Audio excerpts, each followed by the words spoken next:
afternoon and welcome back to Girded with Truth. Thank you so much for joining us this afternoon as we start off a brand new week. Happy Monday to you all. Today is the day that the Lord has made and we should rejoice and be glad in it. No matter what our situation is, we are still thankful because God has us in the land of the living. And especially during this COVID-19 pandemic where many lives were lost, we have something to be grateful for. And today we're talking about position me. This is what we'll be talking about for this entire week. And even though you might be thinking, oh, I'm talking about myself, I'm being selfish, it is not so. Because this position me is not for personal gain. Yes, we gain when we are positioned, but it's not just about us, it's about everyone that we will come in contact with, or everyone that we will be used by God for to save. So this positioning is from God. Even Jabez cried out to the Lord to bless him. First Chronicles chapter 4 verse 10 says, "And Jabez called on the God of Israel, saying, Oh, that thou wouldest bless me indeed, and enlarge my coast, and that thine hand might be with me, and that thou wouldest keep me from evil, that it may not grieve me." And God granted him that which he requested. If it was an evil request or a bad request, God would not have hearkened unto the prayer of Jabez. He would not have listened to him. Phallus granted him this wish. So Jabez cried out unto the Lord, and the Lord didn't just hear Jabez, but he hearkened unto the prayer of Jabez. He granted his request. If this was a wrong request, God would not have granted it, but God granted him a request because his heart was in the right place. He did not want to be enlarged just for himself alone. Yes, he wanted the Lord to bless him, but he also saw it as an opportunity to bless others. So when we say position me, we are saying, Lord, position us so we can benefit, but we can also help others in the process. So Jabez cried out and the Lord hearkened, and so too you can cry out and the Lord will hearken unto you.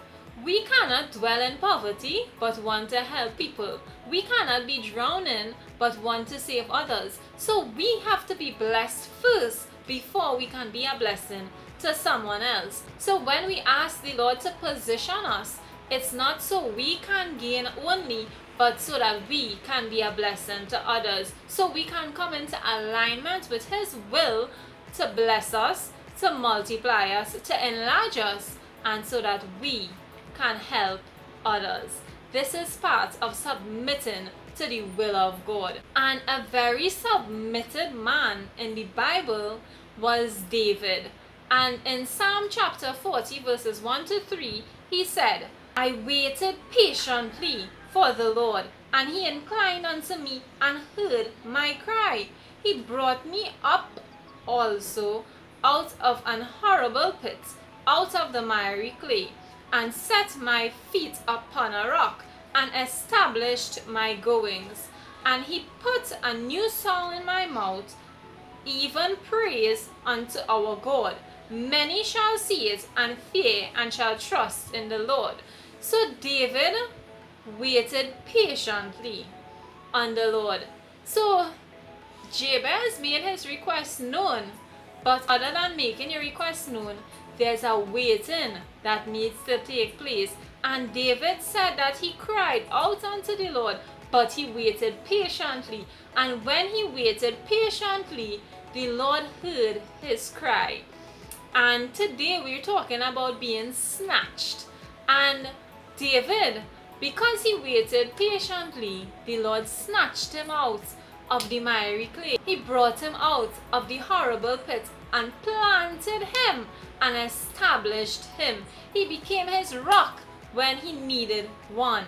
And God didn't just make him into a rock, but God gave him a new song. He gave him a new way to praise God. He gave him a testimony, because David said many saw it and trusted in the Lord. So therefore, whatever God is doing in our lives is not for us alone, but it's so that he can draw people unto him. People will see what God has done for you, how you trusted God, how you were faithful to God, even when things were tough, how you stayed with God.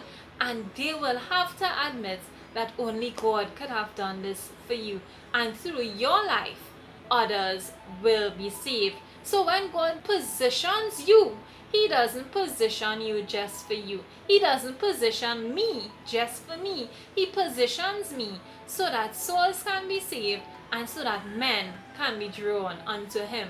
So that people will get a chance at salvation and an opportunity to see a living testimony of the goodness of the Lord, of what can happen when you wait patiently in God. And David perfected this, and so too we are beginning to try to perfect waiting in God so that he can snatch us out and position us in the right place. But what does God require for this to happen?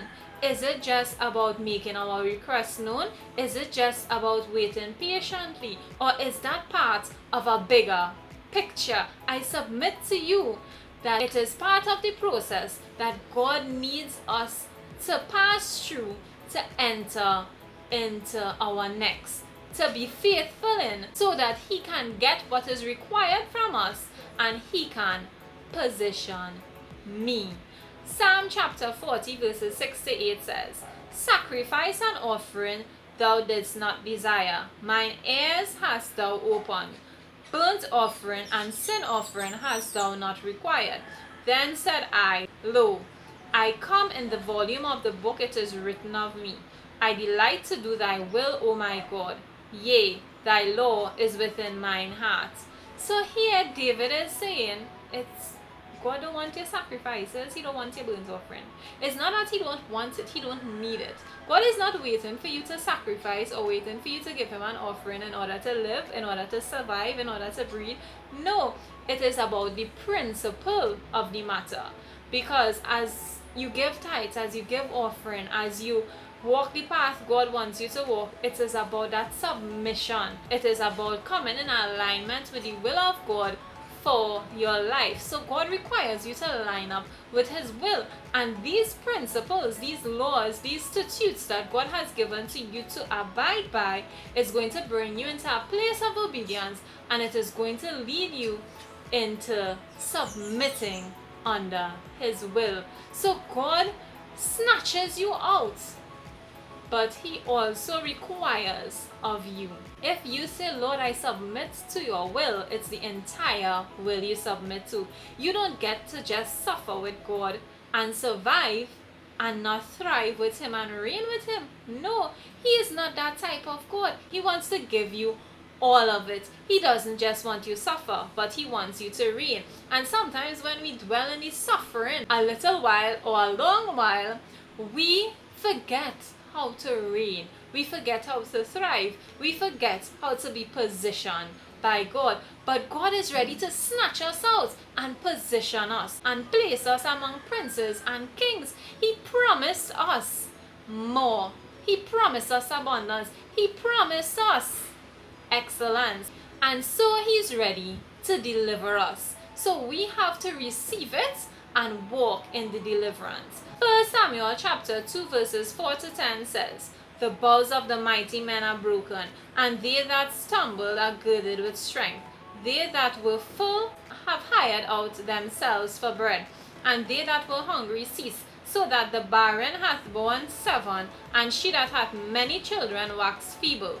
The Lord killeth and maketh alive. He bringeth down to the grave and bringeth up. The Lord maketh poor and maketh rich. He bringeth low and lifteth up. He raiseth up the poor out of the dust, and lifteth up the beggar from the dunghill, to set them among princes, and to make them inherit the throne of glory. For the pillars of the earth are the Lord's, and he hath set the world upon them. He will keep the feet of his saints, and the wicked shall be silent in darkness. For by strength shall no man prevail. The adversaries of the Lord shall be broken to pieces. Out of heaven shall he thunder upon them. The Lord shall judge the ends of the earth, and he shall give strength unto his king, and exalt the horn of his anointed. So here, this is when the prophet Samuel was being brought forth to be left in the temple. And so Hannah is giving God praise for the mighty works he has done. And she talks about how God has reversed the roles, how those that were poor are now rich, how those that were once lowly are made high, and how not just her is delivered, but her legacy lives on, because through Samuel, a prophet, a priest is born, and he is able to carry the family's lineage in a totally different direction. He is able to deliver the family from just being an ordinary family to being an extraordinary family. He is able to be mentioned in the Bible, and he is able to be known by God and to be known by others. So Hannah is giving God praise for the fact that he didn't just rebuke the enemy, but he changed the trajectory of their life and caused them to be planted above, caused them to be positioned.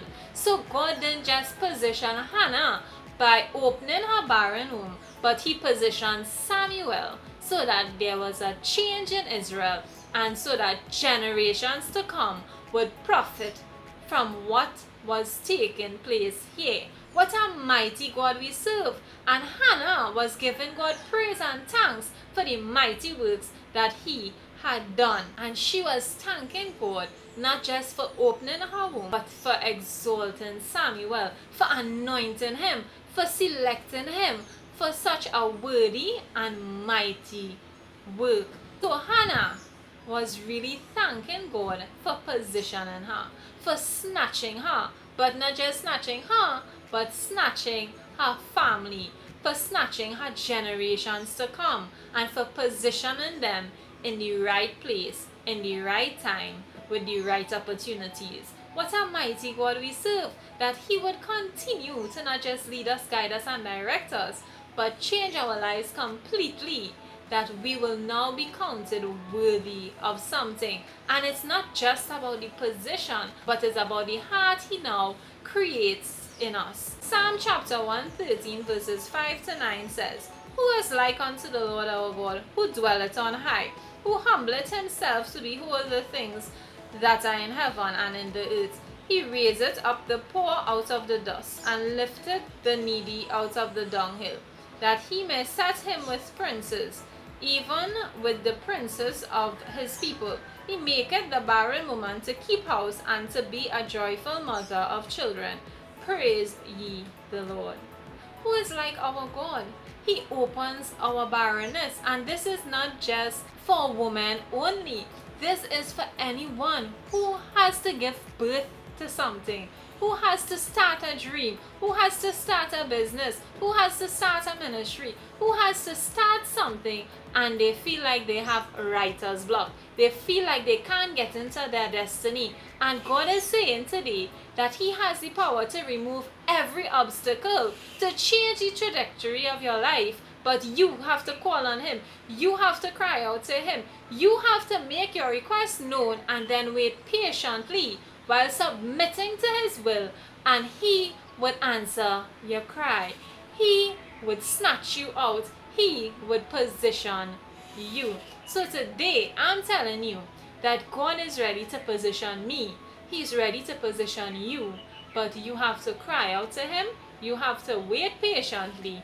You have to submit to his will and walk in alignment with his plan for your life.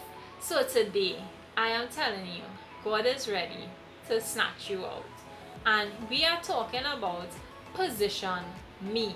Position me, God, for the work that you have called me to.